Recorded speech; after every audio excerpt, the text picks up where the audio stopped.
কুড়িগ্রামে বাড়ছে শীতের তীব্রতা, হিম বাতাসে বিপর্যস্ত জনজীবন। এদিকে তারেক রহমানের দেশে ফেরার খবরে অনেকটা স্বস্তিবোধ করছেন অসুস্থ খালেদা জিয়া। শারীরিক অবস্থার উন্নতি জানাবো। তারেক রহমানের নিরাপত্তায় সর্বোচ্চ সতর্কতা, মাঠে কয়েক হাজার পুলিশ, কেন্দ্রীয় তদারকিতে ডিএমপি সদর দপ্তর।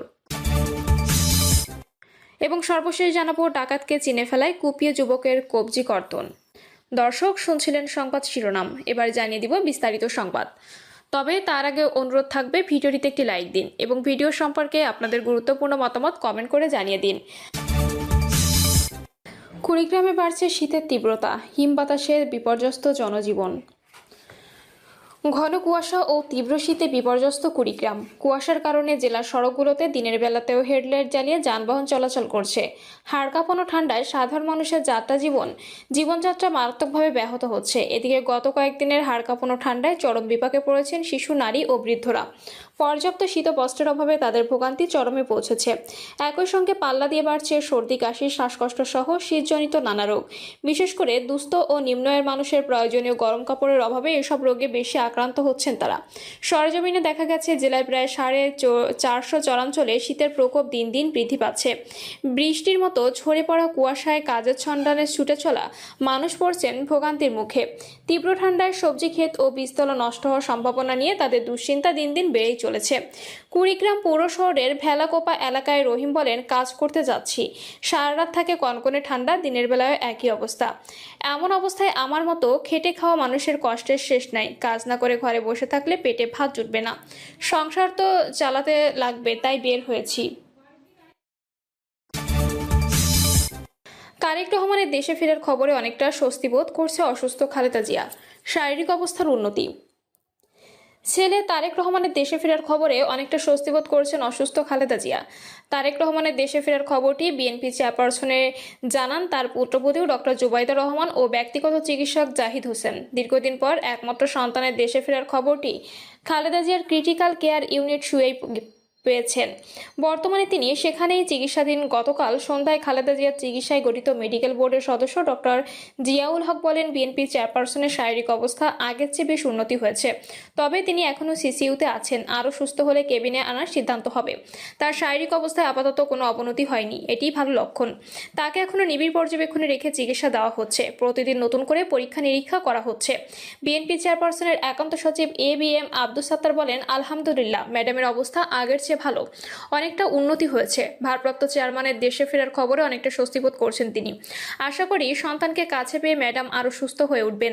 গত শুক্রবার বিকালে এভার কেয়ার হাসপাতালের বাইরে অধ্যাপক এজেডিএম জাহিদ হোসেন বলেন, বিএনপি চেয়ারপারসনের অবস্থা গত 1 মাসের মধ্যে এখন বেশ স্থিতিশীল। আলহামদুলিল্লাহ, আমি এটুকুই বলবো। উনি যে অবস্থায় ছিলেন সেই অবস্থার তুলনায় মেডিকেল বোর্ডের চিকিৎসায় এখন অনেক বেশি স্থিতিশীল অবস্থায় রয়েছেন।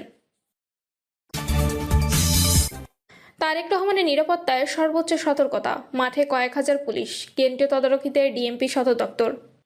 দীর্ঘ 17 বছর পর দেশে ফিরছেন বিএনপির ভারপ্রাপ্ত চেয়ারম্যান তারেক রহমান। তার স্বদেশ প্রত্যাবর্তনকে কেন্দ্র করে রাজধানীর হযরত শাহজালাল আন্তর্জাতিক বিমানবন্দর থেকে গুলশানের বাসভবন পর্যন্ত সর্বোচ্চ নিরাপত্তা ব্যবস্থা নেওয়া হয়েছে। এর অংশ হিসেবে ঢাকা মেট্রোপলিটন পুলিশের সদর দপ্তর থেকে কেন্দ্রীয়ভাবে নিরাপত্তা ব্যবস্থা তদারকি করা হবে।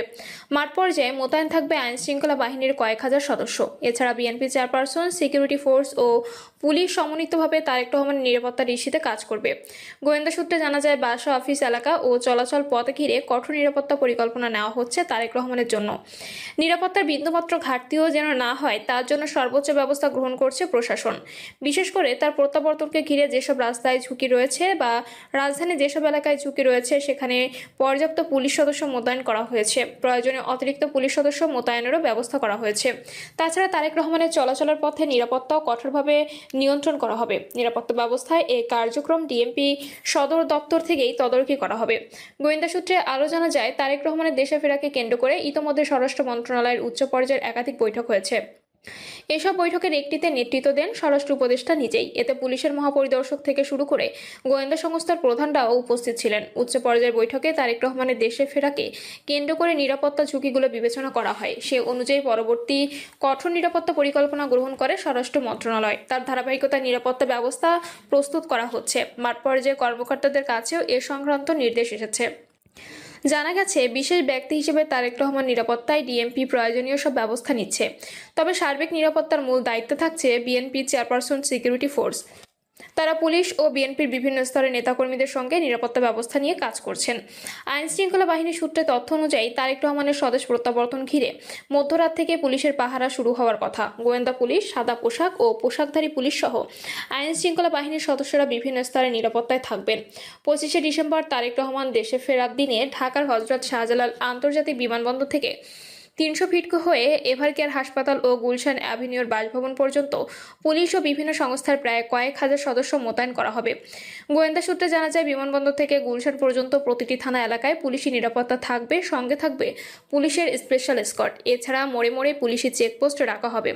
বর্তমানে গুলশান, বনানী ও বাড়িধারা এলাকায় অন্তত 9টি চেকপোস্ট রয়েছে। এসব চেকপোস্টে 24 ঘন্টা 1.5 শতাধিক পুলিশ সদস্য দায়িত্ব পালন করছেন।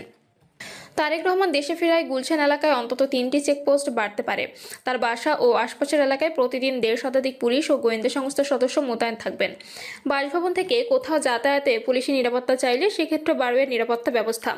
তখন পুলিশ ও গোয়েন্দা সংস্থার 3 শতাধিক সদস্য নিরাপত্তা যুক্ত থাকবে। সম্পূর্ণ নিরাপত্তা ব্যবস্থাটি কেন্দ্রীয়ভাবে ডিএমপি সদর দপ্তর থেকে তদারকি করা হবে এবং সেখান থেকে প্রয়োজনীয় নির্দেশনা দেওয়া হবে। সেই নির্দেশনা অনুযায়ী ডিএমপির গুলশান উত্তরা বিভাগের মাঠ পর্যায়ের কর্মকর্তারা তারেক রহমানের নিরাপত্তা নিশ্চিত করতে কাজ করে যাবেন। এ বিষয়ে ডিএমপির উত্তরা বিভাগের উপ-পুলিশ কমিশনার মোহাম্মদ শাহরিয়ার আলী বলেন, ঢাকা মেট্রোপলিটন পুলিশের সদর দপ্তর থেকে সরাসরি তদারকি করা হবে তারেক রহমানের নিরাপত্তা ব্যবস্থা। বিশেষ করে বিভাগ বা ডিভিশন এর নিরাপত্তা দায়িত্ব থাকবে না, ডিএমপির পক্ষ থেকে দায়িত্ব ভাগ করে দেওয়া হবে। সেই হিসাবে তারেক রহমানের নিরাপত্তা নিশ্চিত করা হবে। পর্যাপ্ত নিরাপত্তা ব্যবস্থা গ্রহণ করা হবে এবং নিরাপত্তা ব্যবস্থা নেওয়া ইতোমধ্যে শুরু হয়ে গেছে। গোয়েন্দা সূত্রে জানা যায়, ডিসেম্বরের প্রথম সপ্তাহে দেশে আসার পরিকল্পনা ছিল তারেক রহমানের, কিন্তু সে সময় নিরাপত্তাজনিত কারণে তার আর দেশে আসা হয়নি। আইন শৃঙ্খলা রক্ষাকারী বাহিনীর সদস্যরা তখন কেবল তার নিরাপত্তা নিশ্চিত করতে পরিকল্পনায় ছিলেন। সেই পরিকল্পনা তখন মাঠ পর্যায়ে বাস্তবায়ন শুরু হয়নি বলে বাতিল করতে হয়। স্বরাষ্ট্র মন্ত্রণালয় সূত্রে জানা যায়, ঢাকা শহরের নিরাপত্তা নিশ্চিত করতে প্রতিদিন গড়ে প্রায় 550 অতিরিক্ত পুলিশ মোতায়েন থাকবে। সেই সংখ্যার সামনে আরও বাড়তে পারে। এদিকে সাবেক প্রধানমন্ত্রী ও বিএনপি চেয়ারপারসন খালেদা জিয়া নিরাপত্তায় স্পেশাল সিকিউরিটি ফোর্স দায়িত্ব পালন করছে।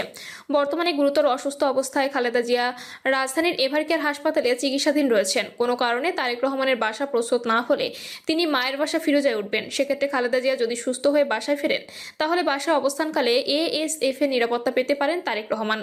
তখন তার নিরাপত্তা ব্যবস্থার সঙ্গে এএসএফ, সিএসএফ ও পুলিশের সমন্বয়ে নিরাপত্তা কাঠামো আরও জোরদার হবে।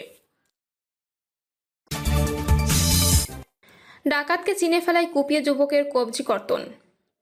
নারায়ণগঞ্জের সোনারগাঁও এশিয়ান হাইওয়ে সড়কের বস্তল এলাকায় ডাকাতির সময় চিনে ফেলায় এক যুবককে কুপিয়ে ডান হাতের কবজি বিচ্ছিন্ন করে দিয়েছে ডাকাত দলের সদস্যরা। গুরুতর আহত অবস্থায় ওই যুবককে উদ্ধার করে ঢাকা পঙ্গু হাসপাতালে ভর্তি করা হয়েছে। প্রিয় দর্শক, এই ছিল এখনকার সর্বশেষ সংবাদ। আপডেট সব সংবাদ পেতে চ্যানেলটি সাবস্ক্রাইব করে বেল আইকনটি ক্লিক করে রাখুন।